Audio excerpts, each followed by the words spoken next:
So when we think about can we exist to eat grass and have a lot of nutrients from it? Absolutely. Absolutely.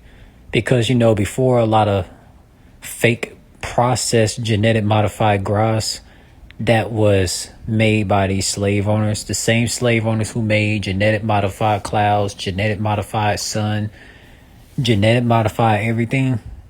There was natural grass that we walk on, the same natural grass that can like plant foods like tomatoes, lemons, limes, cantaloupe, any fruit, any veggie that you could think of, coffee beans for chocolate, you know, cappuccino, caramel, you know, gazelles, stags.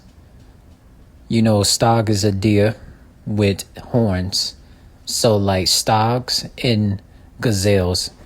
If you and I were in African countries where there's a lot of gazelles and these gazelles are eating grass on the ground, like that's a sign that we can like eat that grass that's on the ground that the gazelles are eating for nutrients. It'll be like a sensu bean power up after our workouts and be extra fuel for our body. And we become shredded. A lot of deers and stags are very shredded and they eat grass.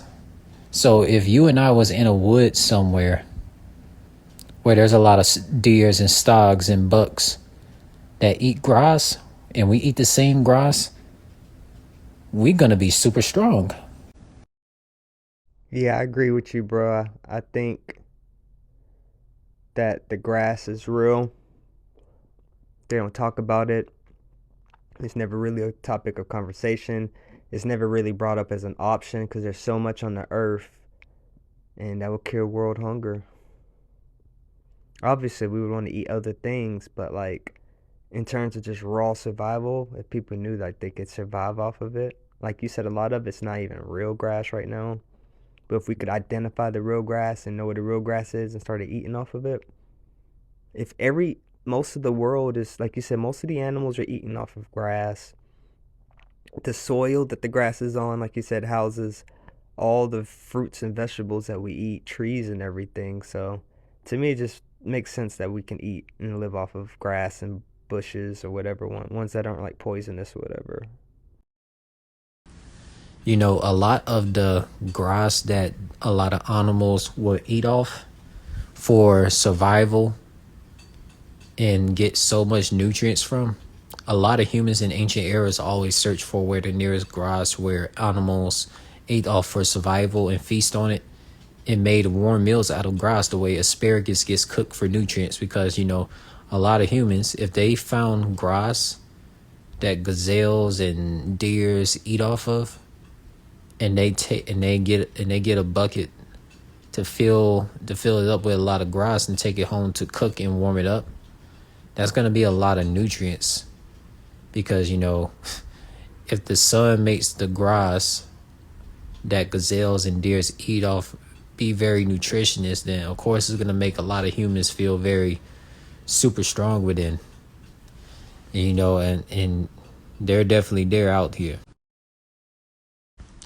A lot of real grass is out here. We just had to like really really identify them with like a lot of intuitional spiritual lens, like so.